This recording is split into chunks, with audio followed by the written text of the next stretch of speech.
দর্শক বন্ধুরা, আমি প্রকৃতি চ্যানেলে তোমাদের আরও একবার স্বাগত জানাই।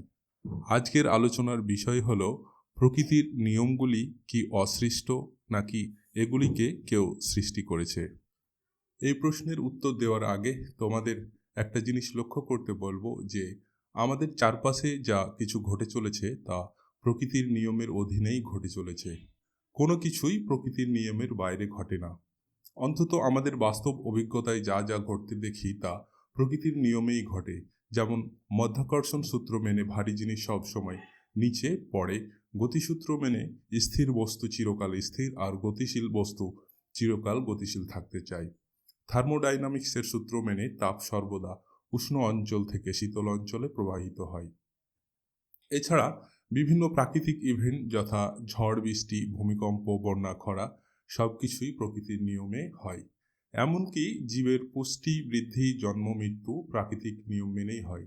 তোমরা অবশ্যই লক্ষ্য করে থাকবে যারা পুষ্টিকর খাদ্য গ্রহণ করে, শরীরচর্চা করে, তাদের স্বাস্থ্য ভালো থাকে, আর যারা পুষ্টিকর খাদ্য গ্রহণ করে না, উপরন্ত আনহেলদি লাইফ লিড করে, তাদের স্বাস্থ্য খুব তাড়াতাড়ি ভেঙে পড়ে।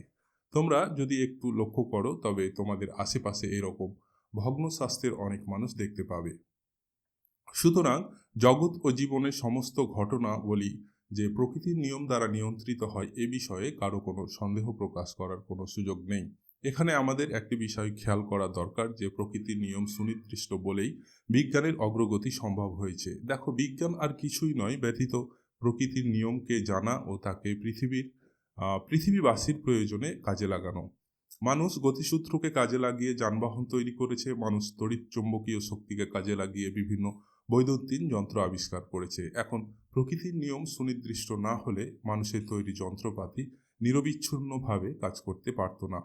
প্রত্যেক ক্রিয়ার বিপরীত প্রতিক্রিয়া সূত্র মেনে উড়োজাহাজ, রকেট আকাশে ওড়ে। এখন মনে করো যে একদিন এই সূত্র কাজ করা বন্ধ করে দিল, তাহলে কি হবে বুঝতেই পারছো।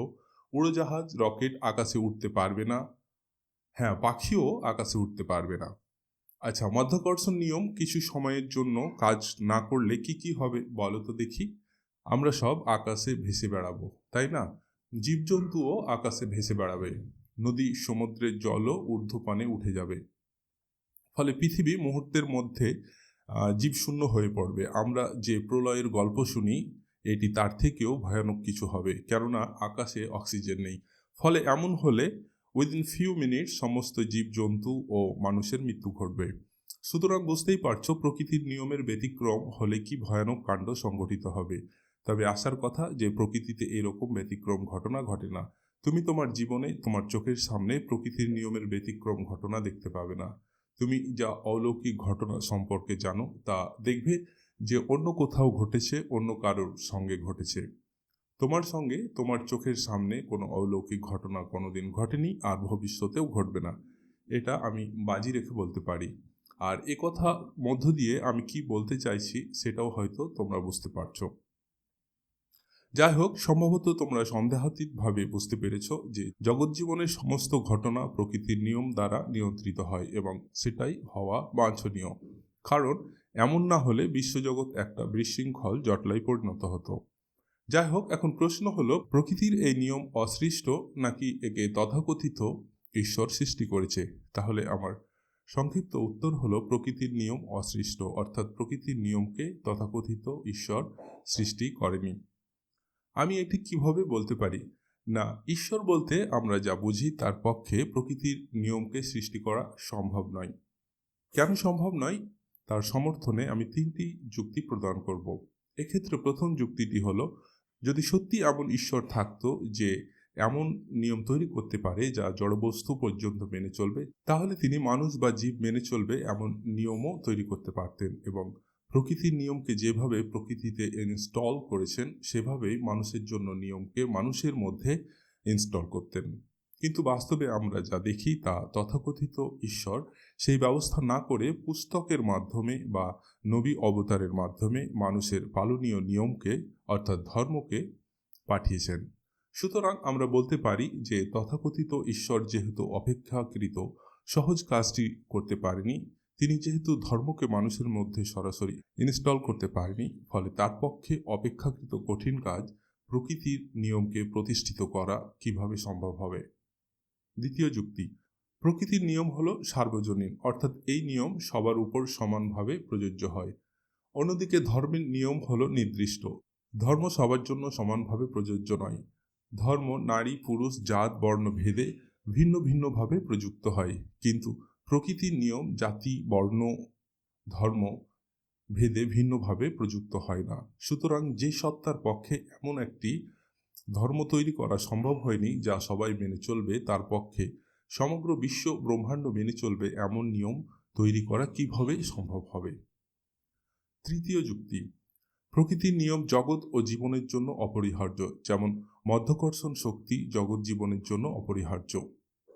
যদি মধ্যাকর্ষণ সূত্র কাজ না করে তাহলে জগৎ জীবন মুহূর্তের মধ্যেই ধ্বংস হয়ে যাবে, কিন্তু তথাকথিত ঈশ্বর দ্বারা প্রস্তুতকৃত ধর্ম অপরিহার্য নয়।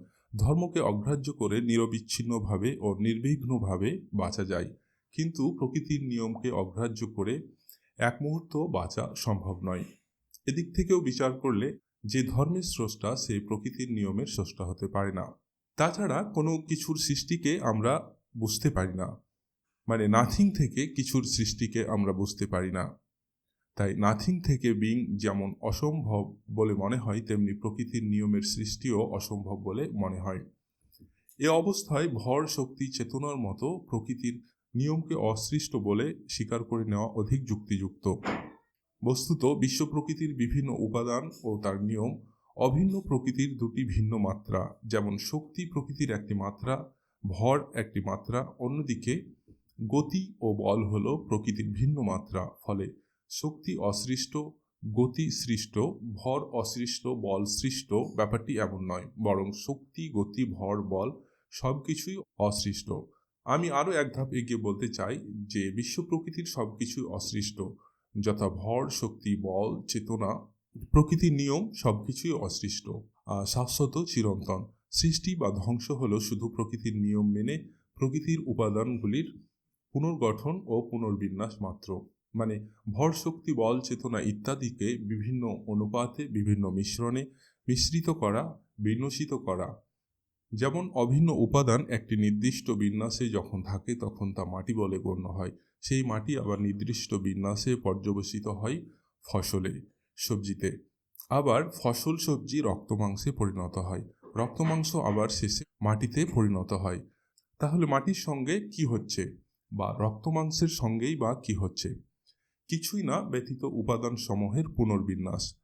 তুমি আম খাচ্ছ, সেই আম তুমিতে পরিণত হচ্ছে। তো আমের সঙ্গে কি হচ্ছে? আমের স্ট্রাকচার ভেঙে তোমার স্ট্রাকচারের রূপ পাচ্ছে। মনে রেখো, তোমার স্ট্রাকচারও ভেঙে গিয়ে কোনো কীটের কোনো পোকার স্ট্রাকচার গড়ে উঠবে, তোমার শরীর কোনো কীট গ্রহণ করবে। So what I strongly believe, only structure can be form and decay. অর্থাৎ শুধুমাত্র সংগঠন গড়ে ওঠে বা ভেঙে পড়ে, কিন্তু মৌলিক উপাদানের সৃষ্টি বা ধ্বংস সম্ভব নয়। প্রসঙ্গত তুমিও একটি সংগঠন, ফলে তোমার অবসান হবে, কিন্তু তুমি যে উপাদান দিয়ে গঠিত অর্থাৎ ভর শক্তি চেতনা ইত্যাদির অবসান হবে না।